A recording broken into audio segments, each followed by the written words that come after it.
What kind of challenge do their corners present to you?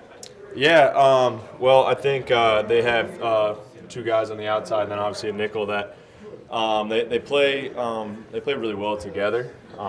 They have played with a lot of confidence. You can tell on tape, and then they're long. I mean, Sauce is obviously a long, tall corner that even if he does get a little bit of separation on him, you can tell that he's still breaking up footballs. There's a couple of goal balls that the guy maybe had a step or two on him, and then it wasn't a completed pass because he's so long and has that makeup ability.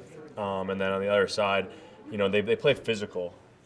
The other guy might not be as long, but you can tell that he plays a lot of confidence and physical. A lot of contested catches that aren't catches on tape because of their physicality when the ball's in the air.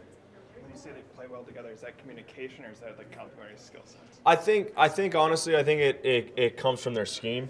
They don't do a ton of different things, so they really trust what they're doing. They know what they're not a whole lot of coverages that they mess up or not being in the right spot or maybe playing bunches and stacks. They play them really well because they're not doing a lot of different things. So I think that has to do with it.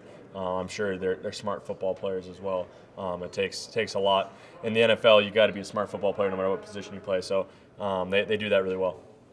Adam, Kevin was saying yesterday that he got, whether it was text or just a number of guys stopping him saying, hey, this is a big week and kind of feeling like we need to go and get back to doing some harder work. I guess, how do you guys balance at this point of the year staying fresh and then also having days where we're going to go harder? I think it's just trust in the process for us as players because, we at the end of the day, whatever the coaches tell us, we got to go out there and do, and we have to be able to handle it professionally, no matter how we feel. Again, it's not really our call, but it's also communicating. Hey, how do you feel? The staff does a really good job of asking us, how are you feeling? It's a Wednesday. Had a couple of days off. How are you feeling? And then being able to adjust off of that. But at the end of the day, whatever they kind of ask for us, just to go out there and give it what we can, and then just communicate how we're feeling. Workload-wise, what has this year been like in terms of them just keeping you guys fresh compared to past years? How are you feeling at this point, getting into December compared to other years? Yeah, it's similar, I'd say. I think in the past they've done a good job of taking care of us as well. But I would say that there's more of a collaborative effort of how we're going to do things, sticking to the process, not really focusing on the results, more so focusing on the process of how we do things, how we take care of guys, giving us recovery times throughout the day to make sure that everyone has the ability to do it during the day, in between meetings and practice and things like that.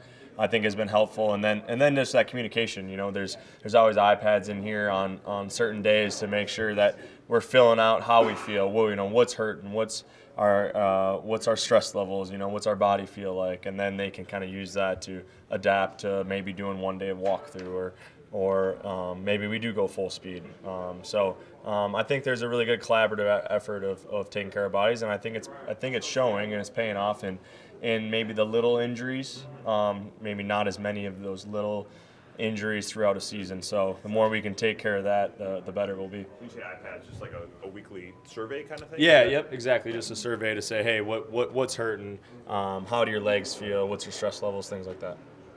Daniels was talking about with Kane, how he said, I shoulder the blame. He's an elite athlete now, is so into the schemes and what we're doing, not really kind of listening back and forth. The coaching staff that way seems to also be that way with the offense, right? Like, let's try to move things around to fit your talents the best. How have you seen that with, like, the wide receiver group this year?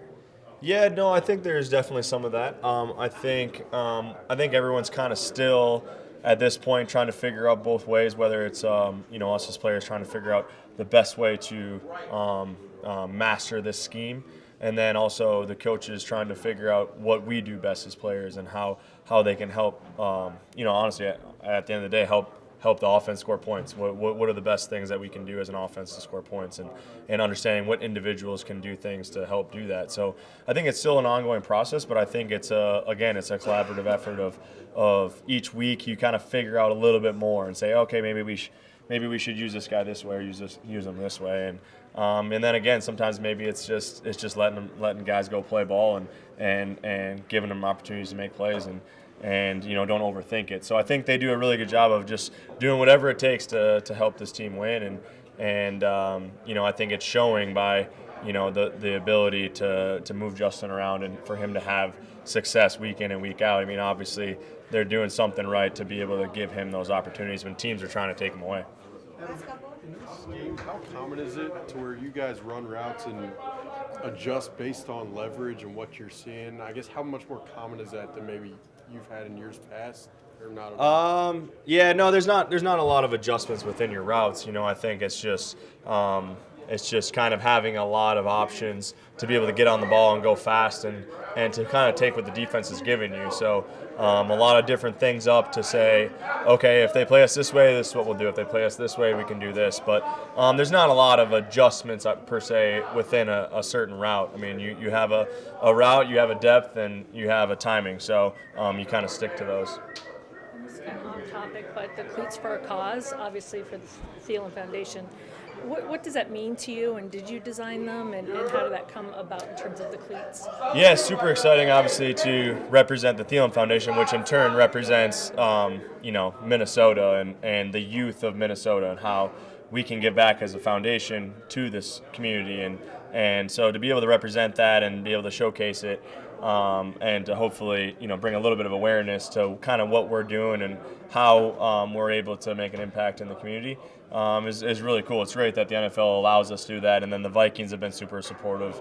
They kind of have taken care of everything as far as the cleats. You asked, who designed them. Well, Mosh, the guy who does all my cleats, he painted them, and the Vikings have done a great job of just taking that off our hands just because we are busy and got a lot going on, and just to be prepared for that and being able to coordinate with him. But again, super cool that the NFL allows us to do this and to raise awareness. And I mean, there's so many great charities that the Thielen Foundation is giving back to, but also all of these individuals in here are supporting. And it's cool to see all the different guys, what different organizations they're supporting, and what means a lot to them and why it means a lot to them. Right? There's a lot of different reasons why guys are supporting. So it's cool to ask and to kind of hear more about some different organizations. All right, thanks, Adam. Thanks, guys.